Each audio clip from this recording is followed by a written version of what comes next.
Io approfitto, io accompagno. Bene, se serve una mano, vado da un'altra parte. No, un'altra lista. Più normale.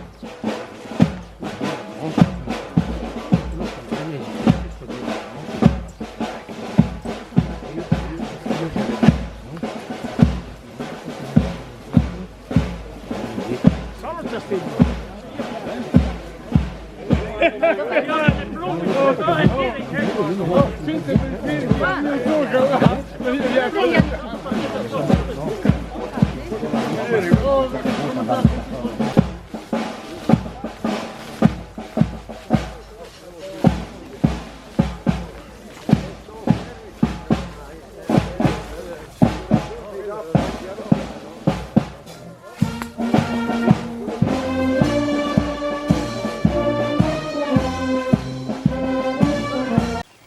Sono anch'io convinto che i valori sono importanti, ma tante volte mi confronto e mi chiedo se siamo coerenti con quello che questi valori rappresentano.